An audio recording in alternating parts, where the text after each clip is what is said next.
दोस्तों, एक बुद्धिमान इंसान कभी नहीं कहेगा कि वह बुद्धिमान है। इसलिए नहीं कि ऐसा कहने से उसकी बुद्धि कम हो जाएगी, बल्कि इसलिए क्योंकि वह ऐसा कहने की व्यर्थता को समझता है। ऐसे ही गौतम बुद्ध के जीवन से जुड़ी हुई एक छोटी सी स्टोरी जो आपको बताएगी कि वास्तव में बुद्धिमान कौन है। एक गाँव में एक लड़का रहता था और उसका दिमाग बहुत तेज था और उसकी खासियत यह थी कि वह किसी भी चीज़ को बड़ी जल्दी और आसानी से सीख लेता था। जहाँ दूसरे लोगों को किसी काम को सीखने में महीने या साल लग जाते थे, वहीं पर इस लड़के को उसी काम को सीखने में सिर्फ कुछ दिन लगते थे। उसकी प्रसिद्धि दूर दूर तक फैल गई थी और कहा जाने लगा था कि उस लड़के के बराबर बुद्धिमान कोई नहीं है। लेकिन वह लड़का तो जानता था कि वह भीतर से क्या है। हर व्यक्ति जानता है कि वह भीतर से क्या है, चाहे वह बाहर से कुछ भी दिखाए। वह व्यक्ति भी भीतर से तो परेशान था, लेकिन वह अपने अहंकार से अपने परेशानियों को ढकना चाहता था। दोस्तों, ज़्यादातर लोग ऐसे ही करते हैं और दिखावा इसी का नाम है। वह लड़का अपनी प्रसिद्धि को और बढ़ाने के लिए तरह तरह के काम सीख रहा था। वह चित्रकारी करना जानता था, वह मूर्ति बना सकता था और वह गीत गा सकता था। और वह दुनिया का हर वो काम सीख चुका था जो उसने अब तक देखे हुए थे। इसलिए उसे बुद्धिमानी पर अहंकार था, क्योंकि कोई भी साधारण आदमी एक काम कर सकता है या दो काम कर सकता है या ज़्यादा से ज़्यादा 3 काम को कर सकता है, लेकिन वह तो सैकड़ों काम को कर सकता था और बहुत अच्छे से कर सकता था। इसलिए उसे अपनी बुद्धिमानी पर अहंकार था। वह इस बात को अंदर ही अंदर मान चुका था कि उसके बराबर बुद्धिमान इस दुनिया में और कोई नहीं है। फिर एक दिन उसका सामना गौतम बुद्ध से होता है। उसे पहली बार ऐसा इंसान दिखता है जिससे उसे ईर्ष्या होती है। अब तक उसने ऐसे लोग देखे हुए थे जो उससे ईर्ष्या करते थे, और जहाँ ईर्ष्या होती है वहाँ तुलना का होना निश्चित है। वो लड़का अपनी तुलना गौतम बुद्ध के साथ करना शुरू कर देता है। वहाँ देखता है कि बुद्ध के पास तो एक भिक्षा का कटोरा है, और लेकिन उसके पास धन की कोई कमी नहीं है। बुद्ध के कपड़े तो साधारण से थे, लेकिन उसके कपड़े बहुत कीमती है। बुद्ध तो जमीन पर नंगे पैर चलते हैं, परंतु वह नंगे पैर नहीं चलता। इसी तरह से वो आदमी सैकड़ों चीज़ों से अपनी तुलना गौतम बुद्ध के साथ करने लगता है, परंतु हर तुलना के बाद भी वह पाता है कि उसकी ईर्ष्या बुद्ध के प्रति 1% भी कम नहीं होती।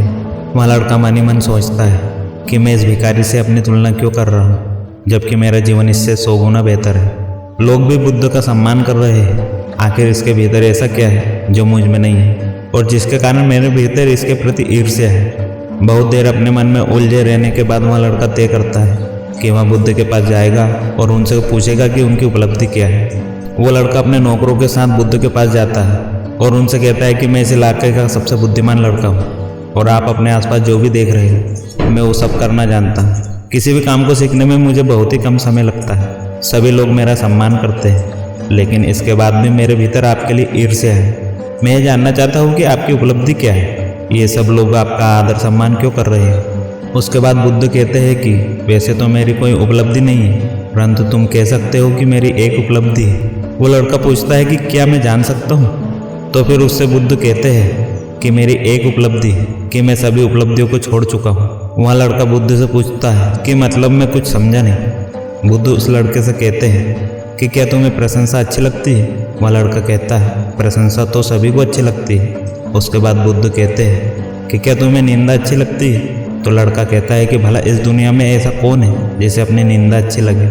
उसके बाद बुद्ध कहते हैं कि जो तुम्हें अच्छा लगता है और जो तुम्हें बुरा लगता है, मैं इन दोनों से भी ऊपर उठ चुका हूँ। ना मुझे निंदा सताती है और ना ही मुझे अपनी प्रशंसा प्रसन्न करती है। बस यही अंतर है तुम में और मुझ में। और उसके बाद वह लड़का बुद्ध से कहता है कि लेकिन यह कैसे संभव है। बुद्ध मुस्कुराते हैं और उस लड़के से कहते हैं कि तुमने सैकड़ों काम सीखे, लेकिन एक सबसे ज़रूरी काम को तुम सीखना भूल गए। वह लड़का बुद्ध से पूछता है कि कौन सा काम। बुद्ध कहते हैं कि अपने मन को नियंत्रण करना। क्या तुम्हें आता है। बुद्ध की ये बात सुन वो लड़का समझ गया कि ईर्ष्या का यही कारण था। उसके बाद बुद्ध कहते हैं कि जिस इंसान ने सारा जगत को जीत लिया लेकिन अपने मन को नहीं जीता, उसने कुछ भी नहीं जीता। और जिसने अपने मन को जीता परंतु अपना सब कुछ गंवा दिया, फिर भी उसने सब कुछ जीत लिया।